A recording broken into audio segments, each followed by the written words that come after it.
Welcome to the College Admissions Process Podcast presented by Prep Expert. Prep Expert offers live online SAT and ACT courses with the best score guarantees, instructors, and curriculum. Go to prepexpert.com to guarantee your child's success.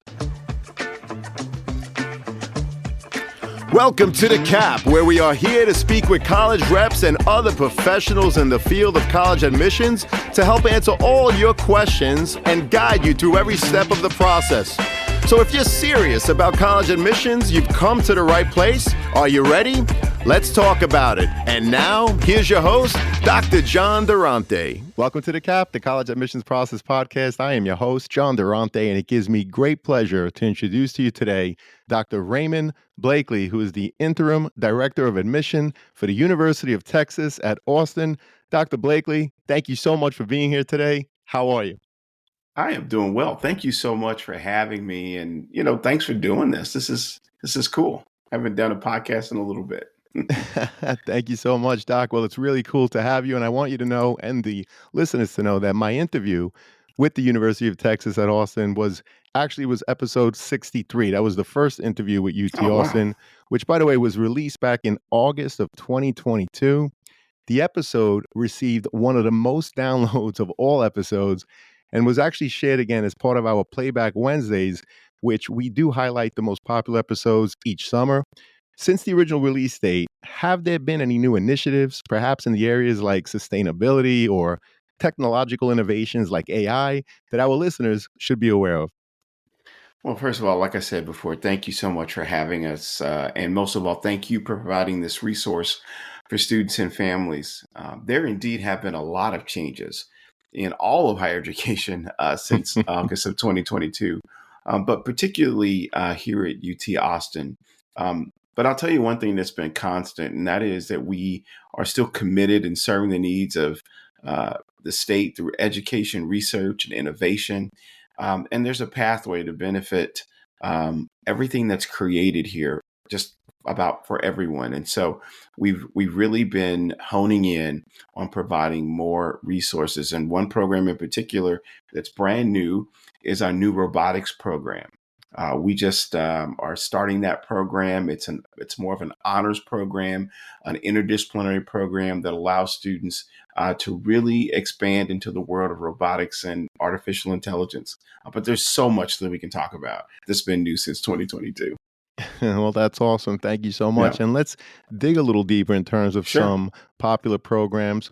What are some of your most popular programs, in addition to the new robotics program that you mentioned, that set UT Austin apart from other colleges and universities? And can you share any unique experiential learning or internship opportunities tied to these programs that help students prepare for life after graduation? Absolutely. Well, let's just kind of go through a few of them. Obviously, you're familiar with the Macomb School of Business. Mhm. It's our College of Business, our School of Business, which is regularly ranked among the top business schools in the country, with strong both undergraduate and MBA programs. Um, some experiential learning opportunities would include like the Canfield Business Honors Program, which offers students kind of a case-based learning leadership development and access to exclusive internship opportunities with, some of the top firms in the country like Deloitte or McKinsey or Goldman Sachs. That's a great opportunity to talk about, experiential learning. In addition, there's the Venture Labs that provide students hands-on experience in entrepreneurship, consulting their own real startups. We can look at engineering, obviously known for cutting edge research and strong programs in civil engineering, mechanical, petroleum engineering. One of the most a unique program in petroleum engineering. There aren't many in the country. But there's a program called Engineering Your World, which is a project-based learning initiative where students can tackle real-world problems using engineering. There's also our Texas Spacecraft Laboratory, where students design and operate small satellites, preparing them for careers in aerospace and technology, just to kind of name a few. Our nursing program, also very popular. Our Moody College of Communication, offering programs in journalism, advertising, public relations. I'm pretty excited about our programs in Los Angeles and New York. So we have a UTLA program where students intern with major media and entertainment companies in Hollywood. It's actually in Burbank, but Hmm. Hollywood. And then there's UTNY, where students can actually engage with the scene there, whether it's working directly with markets or even tapping into some of the communications opportunities there as well. There's just so much. Even our College of Liberal Arts, which is a home to a lot of the standout programs like psychology, government, linguistics, just to name a few. We've got this Archer Fellowship program that gives students internships in Washington, D.C., and also for students who are interested in politics, policy, or law. Lots of things to choose from, and we can go on and on. I think the biggest thing is we really believe in experiential learning. And so our focus on experiential learning ensures that students graduate with both academic knowledge and practical skills. Academic knowledge and practical skills. These programs are supported by partnerships with some top companies, some research institutions, and community organizations. It's really about offering internships and real world experience. And so, this combination of rigorous academics and hands on training equips our students to thrive in competitive markets. Well, definitely you spoke about your incredible academic programs, your Yeah. internship opportunities, and the tons of real world experiences. Like you said, you have so much. Now, you touched upon the interdisciplinary learning Yeah. opportunities a little bit, but I want to unpackage it because I know that interdisciplinary opportunities are very important at UT Texas. So, can you share how the university encourages interdisciplinary learning across its academic programs? And can you give us some examples of how students might blend different fields of study?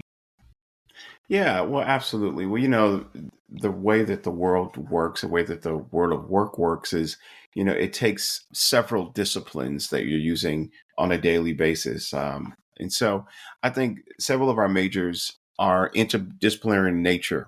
So let's talk about the Bachelor of Science in Biomedical Engineering, for example, which is offered by the Cockrell School of Engineering, but involves substantial coursework um, in the life and physical sciences. So in the various area study programs within College of Liberal Arts or Latin American Studies and Middle Eastern Studies. So students examine a geographic area from viewpoints of several traditional disciplines. In addition to interdisciplinary majors, there is a simultaneous major option in the formal degree program. This program provides students with an opportunity to kind of build and diversify their own major. It includes minor and certificate programs that aren't necessarily reflected on the transcript, but are designed to really help students bridge those different disciplines together. So we really try our best to make sure that students have a broad breadth of opportunities and they can really build some really cool opportunities with the different majors that are offered. Yeah, I'm glad I asked that question because I knew that interdisciplinary studies is something that you definitely cultivate at UT Austin. But Yeah, it's not just interdisciplinary opportunities. You have interdisciplinary majors. So you that's really take correct. it serious. And, we Absolutely. appreciate that overview. Yeah. So cost, of course, is something that's really important to so many of the students and the families that are Yeah. listening. So, Doctor, with the rising cost of education being a concern for so many of the families that are listening and beyond, how is UT Austin working to make education more accessible and affordable, especially for your out of state students? Yeah. Costs are rising, aren't they? Absolutely. Yeah, yeah. So we've put a lot of resources in making sure that we're affordable and accessible, first of all, to Texans. And we prioritize Texans with programs like our newly revamped Texas Advanced Commitment that covers the cost of tuition for families with financial need who make less than $100,000 per year. Now, previously it was 65,000. So we've increased that within the past few days. But our out of state students can receive scholarships as well. And we're always encouraging our students to obviously file the free application for federal student aid, also known as the FAFSA. And they're also eligible for uh, out of state fee waivers when they are available. So it is competitive, It's important to note that, like I said earlier, we do prioritize Texans. But if for students that are out of state, there still are opportunities that are available to them, including scholarships. And one of the things that I'll note about scholarships is a good many of our scholarships are also awarded from our grads, also known as Texas Exes, our alumni. And so there is the Premier Scholarship, which is the 40-acre scholarship, which can be awarded also to out-of-state students, covering the full cost of tuition, room, and board. Well, we appreciate that. And I know that the University of Texas at Austin is becoming so popular for people like me that live in the Northeast. I know actually a lot of students that graduated and are currently there. So, Doc, could you just share what is the percentage in terms of your in state population and out of state? Yeah, and so we definitely appreciate that, and we think that it's important to have students from all over the country, all over the world, and we certainly have alumni that are in these various areas as well. So we love to have every thought process, cultures represented here at the institution.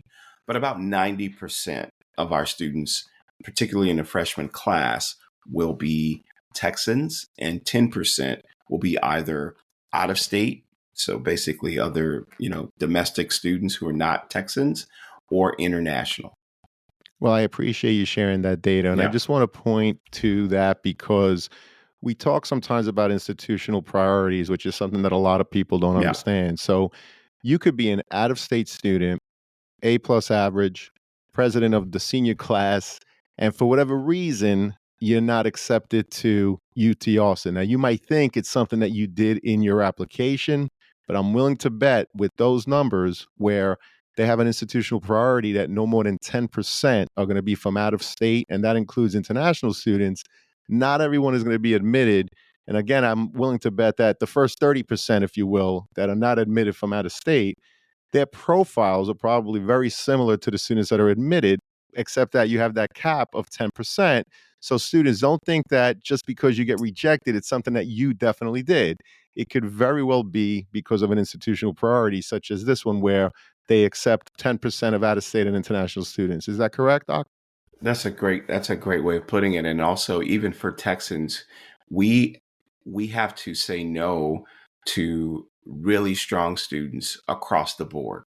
And so it's so important that students know that this is never a reflection of any of their abilities or what they said in an application. Obviously, the best way to have a shot is by submitting an application and submitting your Right. best work. And I think there's always this conversation about demonstrated interest. Well, you demonstrate interest to UT Austin by submitting an application. And that's how you get into the running, and how we're able to make a determination as to whether or not we're a good fit for you. But the reality is, there are going to be some great students that we're going to have to say no to quite a bit. Well, we appreciate that. So it's Yeah, very important, everyone, to understand the different parts of the application and yeah, to represent yourself in the best light possible, whether it's the transcript, which we're going to talk about in a minute, personal statements, supplementals, and what have you. But at the end of the day, the importance of that balanced list, because you may be eligible for acceptance into a school like UT Austin, but there are institutional priorities in terms of the number of seats that are available, not only at UT Austin, by the way, but every single college or university throughout the country and beyond. So being mindful of that is very important. Now, you mentioned demonstrated interest, so I just yeah. needed to ask as a follow up, how important is it for applicants to engage with the college through campus visits, virtual events, or other outreach? And does this have any impact on their chances of admission? In other words, does UT Austin consider demonstrated interest in its admissions process? And if so, how is it tracked or evaluated? Very good question. So we do not consider demonstrated interest. As I alluded to earlier, the way that you demonstrate interest is by applying to UT. But I will say this, it does benefit the student from the standpoint of, you will have a stronger application if you have set foot on campus, if you have had an opportunity to expose yourself to some of the great visit programs and opportunities, talk with some of the academic programs that are here. That will help you talk more about why this is a place that you like to study. So I don't want to And then also also I'd say this, engaging with our counselors to ask questions that are of importance to you. But never are we counting messages or counting whether or not you visited campus, to have that play as a part as to, whether or not we're going to extend an offer of acceptance. Well, I appreciate that, Doc, especially since you're talking about the fact that UT Austin does not track demonstrated interest. But what you That's said correct. is very important and it's worth Yep. repeating. Even if a college or a university does not demonstrate interest, students, it's very important to engage in those types of things, whether it's a campus visit, Yep. virtual event, someone comes to your high school and you get to meet a representative, because throughout those visits and those conversations, it may help you as part of your overall application to really get a good understanding of what UT Austin is all about. What is their mission? What is their philosophy? Does it resonate with you? Does it really mean that it's a fit for you, right? So doing all of that will help you in the overall application. So it's important to do those things again, whether or not a school says that they track it or not. Now, I also read that your retention rate is an incredible 96%, which represents the percentage of students that return to the university after their freshman year. So, Doc, what programs do you have in place to help students transition to your school community from their many high schools that they're coming from, while them wanting to return to campus after that freshman year? Well, thank you for that. And I think it's also important when you talk about the 96, and it's actually 96.7. So you can round it up to 97. I stand But that corrected, doctor. but that retention rate is reflective of a host of things. But I think also maybe it's important for students to also know what a typical retention rate is to say if that's good or not, right? So the average retention rate is right at about 70%. So that kind of sets a baseline, at least, of the University of Texas differentiates itself, and it's due to a number of factors. Campus-wide programs that we launched years ago have contributed to that success. Making housing more available and affordable for low and middle income students, providing resources like supplementary instruction, providing opportunities for students to engage through programs that are offered through our Sanger Learning Center, that basically allow students to go in and get tutoring by dropping in. In addition, being really focused in working directly with students, uh, and them knowing that when they come to the university, they're admitted directly to a major.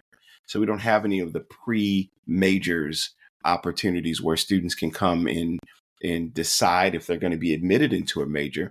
Given a case in point is our nursing program. When students start at UT Austin, they're automatically in a nursing program. Hmm. Now, a lot of schools will have it where you're going to, spend a year, take a couple courses to get a bedrock, and then you have to make application later. So the fact that we're also extending an offer of admission to a student directly into a specific major pathway also lends to them being more engaged with that pathway and navigating it as such. So a lot goes into it, but we're very proud and we're not happy with being at 96.7. We Hmm. want to continue to grow that retention rate. Well, we appreciate that. And I'm going to repeat some of the things that you said because I Yeah. think it's a good lesson for students and their parents to ask questions related to Hmm. this in terms of how do you build that sense of community? How do you transition students from Yeah. high school to that awesome University of Texas at Austin? You talk about campus programs, you talk about housing options, resources Yep. for students to engage with others, and the direct entry programs. You gave nursing as only one of your many examples, which I think is Yep. great. Again, you want to know, what does the campus do? What does the college or university do to build community? So when you are visiting on campus, when a rep comes to your high school, that's a really good question to ask in terms of what are the things that they do to help the transition from high school to college. And of course, looking at the retention rate is very important. As the doctor said, national average 70%. I stood corrected. UT Austin 96.7%. So they're doing a lot of things right, not only in admissions to get the right students on campus, but also Right. once those students are on your campus to keep them happy and wanting to come back. Now, you touched upon a lot of different supports, but I have to ask, what other academic and personal support services does UT Yeah. Austin offer? to help all its students, regardless of their learning needs, achieve their full potential, and of course, navigate challenges during their college experience? Yeah, there's a ton. I'll hit on a few. One of the things that I think is very beneficial to our students is the fact that our career engagement is robust. And so basically, students have an ability to work directly with career advisors that are based specifically in their colleges. Now, I don't know if you know this, but when I was in school, and I don't miss maybe your story as well, but when I was in school, we would all go to one specific career office that was Yes, basically meant to do everything to all that, people. that's And correct. so you found that if your major was not one of those top majors, maybe you didn't get the attention that you needed. But really and truly, taking that career engagement piece and making sure that each college is focused on making sure that students have that pathway is one of the things that really is a shining star for us. I guess another thing that stands out is this program that we have called the Graduation Help Desk. And I know this sounds, when you see help desk, you think about maybe someone's like sitting by a phone and just waiting to receive phone calls. And really this it's kind of what it is, but it also helps us identify barriers that students are facing as they try to navigate their way towards graduation. And so sometimes through this help desk, through this program, we're able to see trends and say, okay, maybe we need to offer another section of this class because our goal is graduation. And also, we've changed our language, and a lot of schools are doing this now. We refer to students by their graduation year. So, right now, despite the fact that many students haven't set foot on campus yet, we're recruiting the UT Austin class of 2029. We refer to them as Texas 29.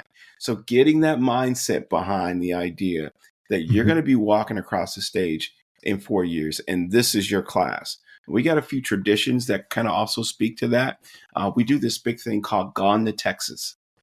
And so imagine gone to Texas. This is this big outdoor activity. We have this iconic tower that's on our campus. You've probably seen it in a lot of the Mhm. pictures. But at that Gone to Texas program, students are sitting next to their classmates, their colleagues, people that maybe they'll even do business with one day, maybe Hmm. someone that they're going to marry or whatever it may be. But in that moment, there's this big celebration as they begin their academic journey, and shining on that tower is the number, that 29 or whatever it may be, that Hmm. class that they're going to graduate. Now here's the key. They don't see that again until it is graduation. And Wow. that's a monumental moment that Wow. begins to kind of get it sunk into students. Listen, the next time you see these numbers on this tower, it will be your year to graduate. Well, that is awesome. I mean, you talk about mindset, you bringing them Yep. together as a class, which, first of all, anytime you bring the class together, you're Yep. building community, but you're putting, for example, Texas 29, you're putting that 29 up there to Yep. really have them see the vision, and then the next time they see it is at graduation. I'm also appreciative of what you're talking about in terms of being mindful regarding career planning, but also Yep. graduation. And it goes to show that that's the reason why when you are admitted to UT Austin, you're admitted into a program. There's direct entry into a program. So all of this, I hope the people that are listening, I hope you understand the better sense of the UT Austin commitment, their culture, their community. And so I hope that these things resonate for you. And perhaps UT Austin is not the school that you're going to apply to, but bring some of the things that we're talking about here and ask the questions of whichever rep you meet with, again, to help determine whether the school is the right fit for you or not. So we appreciate that. So, Doc, I want to switch gears a little bit and talk more about the overall review process. First of Sure. all, what are the different ways for a student to apply to the University of Texas at Austin? For example, I'm talking about early decision, early action, regular decision. And is there a benefit to applying one way over the other in terms of not only being admitted, but also for those scholarship opportunities? Sure. So at UT, we have two deadlines. One is the early action deadline of October 15th, and the second deadline is our regular deadline, which is approaching now. It's December 1st. It does not matter which deadline a student meets. They will be considered for the program that they're applying to. And I think it's important to know when you apply to UT, students are going to list a first and a second choice major. And so we're going to review the students typically for that first choice major, but we also will take a look at that second choice major. Now, when you talk about the benefit to meeting that early action deadline is that you're going to receive a decision from us sooner. So if you meet that October 15th deadline, a student is going to receive a decision from us on or by January 15th. And that January 15th decision will be either congratulations, can't wait to have you join us, or we need more time, right? Right. And so if you meet that regular deadline, then we will make sure that we get a response to students 1 month after that. So that's February 15th. And that's when all of the other decisions will roll out. There's absolutely no benefit to applying to one or the other than getting an earlier response from us. And we encourage students to submit their best application when they can do so. That's it. Don't That's awesome. rush and turn in an application that's not your best. But if that October 15th deadline suits your purposes, then by all means get it in and spend a lot of time enjoying your senior year. This is Right. your senior year of high school, so enjoy it. And that's my thinking. I think about this from the standpoint, and we all do in our office. We think about it from the standpoint of we give advice to students based upon how we would treat a family member. And for Right. my family, I want to be at Thanksgiving not worrying about completing an application. I want to have all that Absolutely. out of the way because there's so much to enjoy that last year of high school. Well, I appreciate you mentioning that. Number one, you want to have a nice Thanksgiving dinner where you're not worried about where you're applying or meeting deadlines. Hopefully, by then Yep. the applications are in, and so that, to your point, you could really enjoy not only the family but that awesome and one and only senior year of high school. So, Doc, could you explain your holistic review process and what specific experiences the admissions team looks for when reviewing those applications? Yeah, I don't think that there's anything prescriptive. There isn't a one size fit all. There aren't a set of Hmm. values that we are saying, hey, this is that magic formula. I think what we're really looking for are, I would say, a diversity of things. Students who obviously are coming to us and they're coming ready to be engaged in a classroom and ready to contribute in a classroom. Students who are intellectually curious, who have that light, that bright light within them where they are really at a position where they want to learn more. And they also want to figure out how what they're learning, how that is going to not only change their life, but the lives of others. And so Right. when they apply for admission, we're going to be asking them these questions through our short answers questions where we ask, why did you choose that first choice major? I think one of the things that's really helpful there is for students to not only say, I'm interested in this major, but I'm also interested in this major specifically at UT Austin. And this is why. We're looking for how they see themselves in the world. Is the major something that's going to help get them from point A to point B, or are other people connected to that? Is there a problem that they want to solve, an issue that they want to address with their education? These are all things that are very important to us. Again, but I would say, like I said earlier, these aren't check boxes. These are values that we go into our rethinking about as we're looking for that next class. But it isn't like, okay, this student has this. Yes, the student has this. Yes. Even when it comes to leadership, we realize that students see leadership in different ways, and we do as well. So you may have a student over here who is the president of an organization, a student that is the captain of a sports team, but you also may have a kid who is caring for a sick loved one, or another student who's actually having to work part time. We see all of that as leadership, but the thing that's most important is how do you define it? So that's what we're looking for. But we don't have one prescriptive, I would say, recipe that we're looking for in terms of a UT student. This is your host, John Durante, and it gives me great pleasure to welcome back Sean Patel, who's the founder and CEO of Prep Expert. Sean, welcome back. Thanks, John. Thanks for having me. And I'm so excited to announce that Prep Expert is the official title sponsor of the College Admissions Process podcast. This has been a partnership in the works for a while now, and I'm so glad we got it off the ground. We're so excited to work with families, parents, students of the College Admissions Process podcast at Prep Expert to help them through our live online SAT and ACT courses not only improve their SAT and ACT scores, but help them get into college as well as win hundreds of thousands of dollars in college scholarships. Thank you so much for the partnership, and we are so excited to work with your families. Thank you, Sean. And to learn more about how Prep Expert can support your child's academic journey, visit prepexpert.com today, and best wishes to all. Well, we appreciate that. And I just want to repeat how you talked about looking how students are going to change their lives. But you mentioned earlier, in addition to that, how they're going to contribute and change other people's lives, right? Because if you had to categorize it in two things, number one, you're looking at the academics to make sure that the student can certainly handle the work once they're on your campus.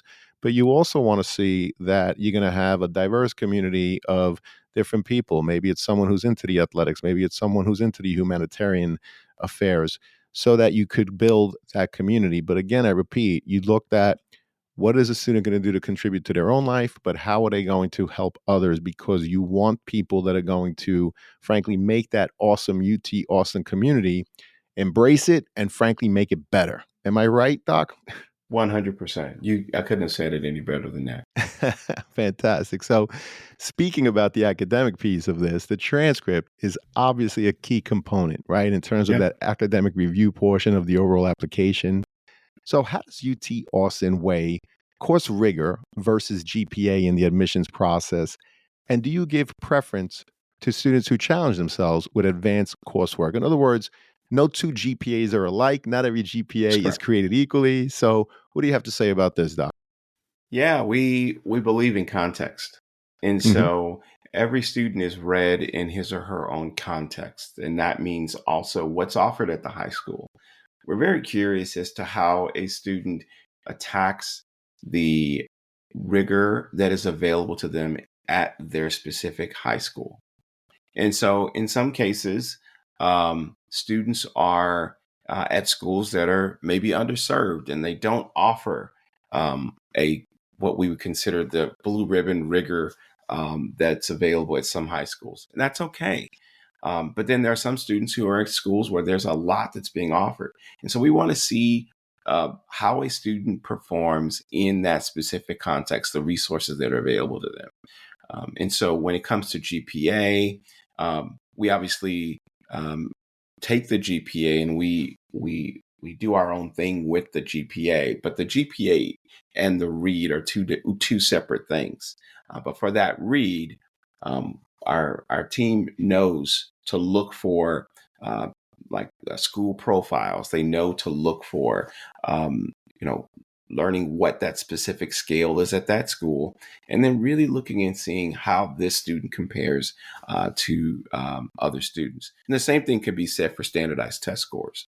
We look at the full landscape of how students are performing on standardized tests at that specific school. So it's not like school A versus school B, but in this specific context, how does this test score connect to this academic record at this specific school?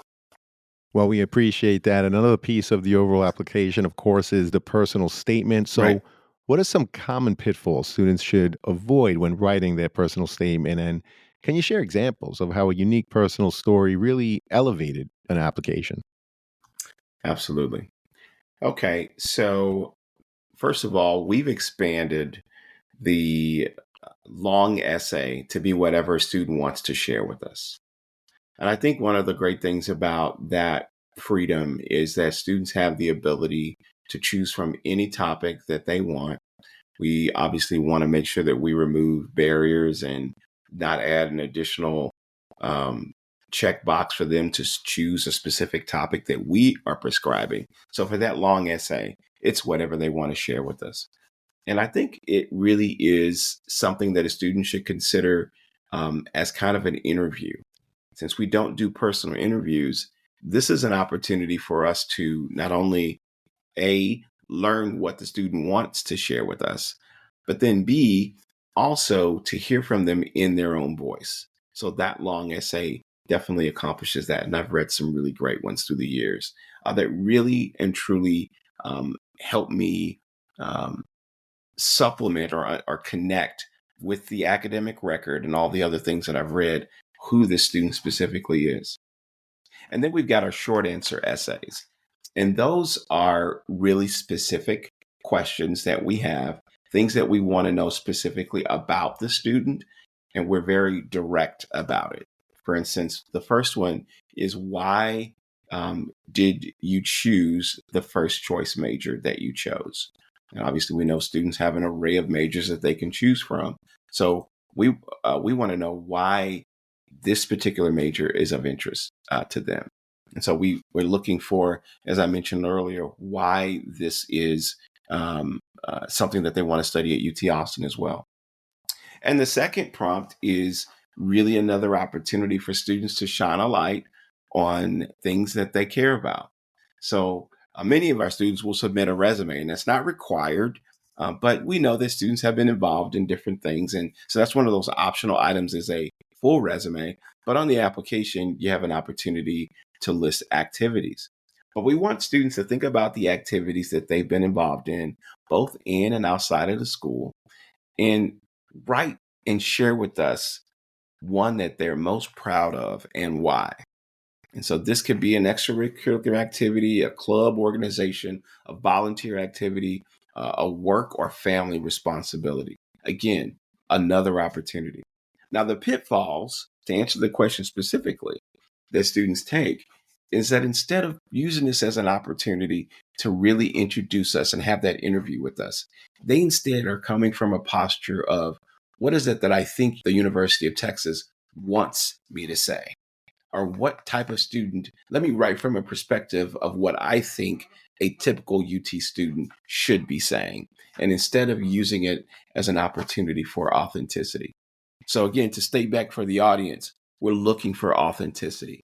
We're not reading these essays for grammar. And of course, it's always good to have great grammar. Hmm. But more important than the grammar and sentence structure, and again, that is important. I know there are English teachers that will make cringe.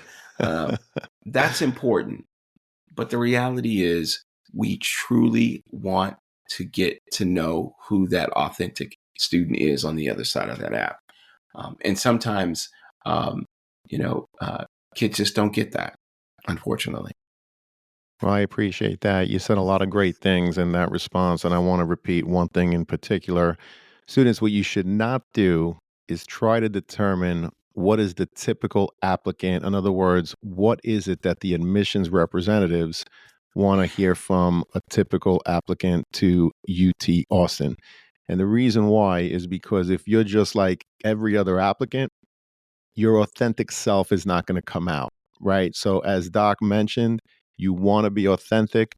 You want to show how you differ. You want to show, what it is that happened. What was your thought process? How did you pivot? How did you make yourself better? How does it relate to going to UT Austin? How are you going to contribute to that community? It's very unique. You need to be authentic and stop trying to be like everyone else. Because if you're like everyone else, you're probably not going to get admitted, right? Because there's nothing that's going to shine. So I thought that was so great, Doc. I really appreciate it. And some I colleges can and I can I add one more thing? yeah, please.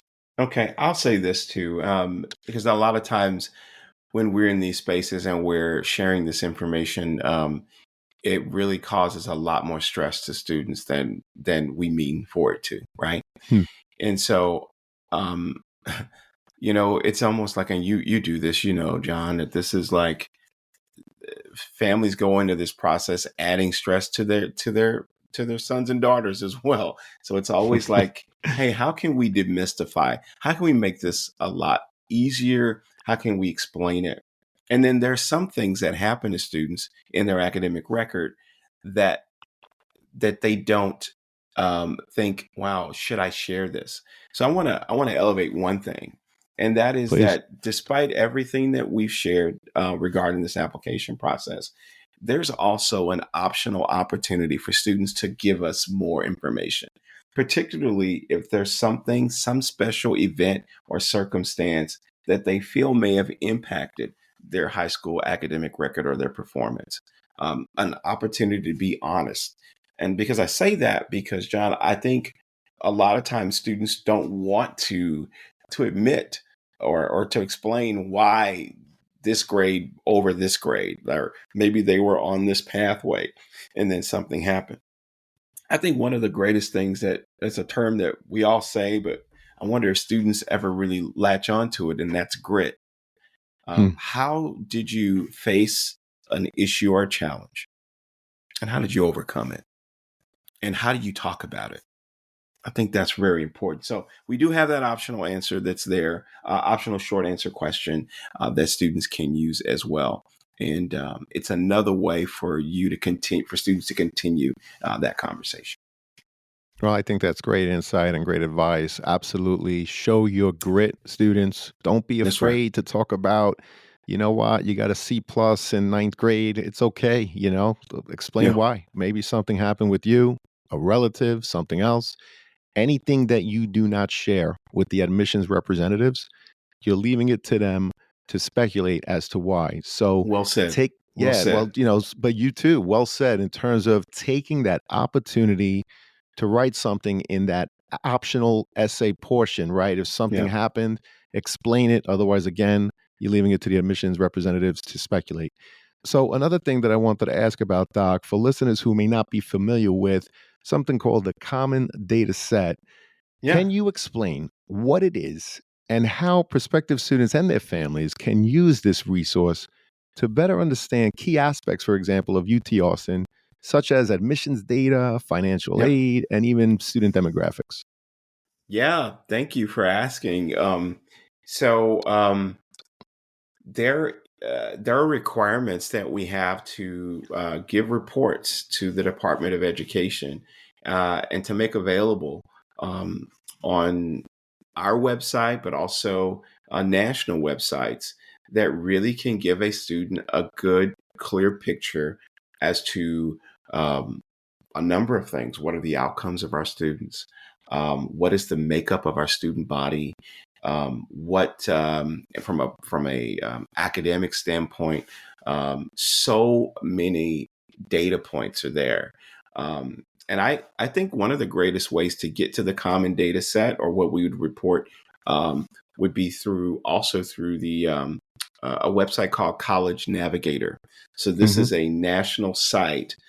This is run by the federal government as well, but you can actually search on a number of different things. You can search directly the name of an institution, or you can search for institutions in a specific state, and you get a treasure trove of data, admissions data, enrollment data, so that you can get a real snapshot as you begin to imagine yourself on that specific college campus. So, student demographics, financial aid data, key aspects of the institution. You could see alumni giving. There's just so much that's available in these resources. And I think if you're doing your homework, I would always start there. And I think they've really done a better job through the years in putting this information out for families.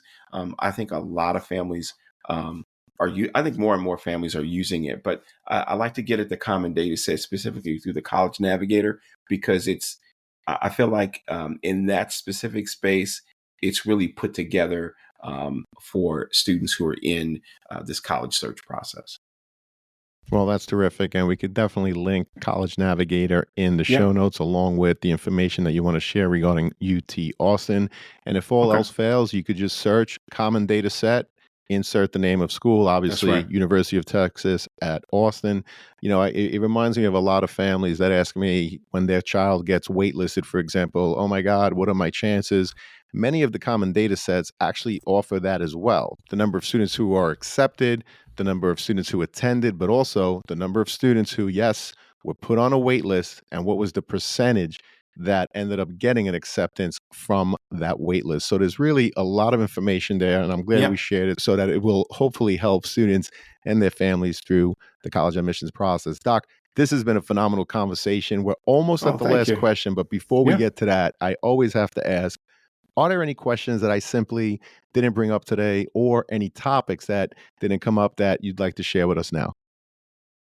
No, I think we've covered quite a bit. I think also one thing that I love to talk about is the the way that parents can engage in this process. I think traditionally we have used the language of, you know, parents step back and let the students take control of that. And I know that for those of us that are Generation X, Hmm. that is probably one of the most difficult things for us because we didn't have parents that were doing these things for us. So we're like, we're going to be that. Um, but I think there is a healthy balance. There's a healthy balance and we're learning as an industry how we can engage parents. And so parents, I would say find that healthy balance, have those conversations with your student as to how they want you to be a part of this process. And by all means, look for resources for parents. And I can specifically say that at UT Austin, there is a parent communication stream, and there are parent resources that are available as well. So I'd love to share those in the show notes if you allow me to do that, John.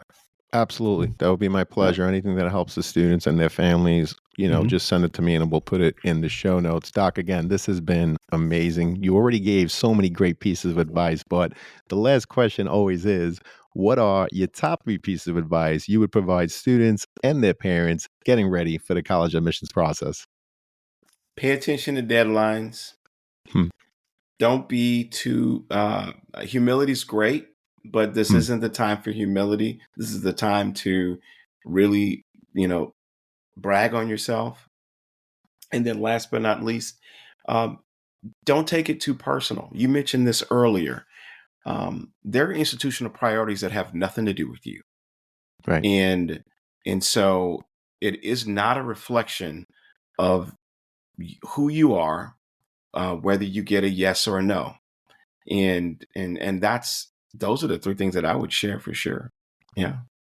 Well, that's terrific. Not only those 3 things, but you shared so much more. Thank you, Doc, for your Yeah. time, your expertise, all of the tips. This was phenomenal. I do hope to have you again in the future. Thanks again, Doc. Thank you, John. I appreciate you.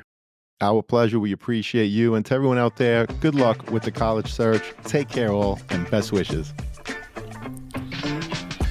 Thank you for joining us on this episode of the CAP, the College Admissions Process Podcast. We hope you enjoyed the show. If you did, please don't forget to tell a friend and follow us on Facebook, Instagram, Twitter, and wherever you listen to your podcasts. I am your host, John Durante, and I look forward to seeing you on the next episode of the CAP. Hey, podcast friends, if you've been enjoying the College Admissions Process Podcast, I'm excited to share my new book, Straight from the Admissions Office, Insider Strategies for College Applications. It's packed with insights and tips from over 250 podcast episodes with admissions professionals designed to make the college process less overwhelming. Whether you're a student, parent, or college counselor, it's a valuable resource for navigating the admissions process. By grabbing a copy, you're also helping to support the podcast. The links are in the show notes. Thank you, and best wishes to all with the college admissions process.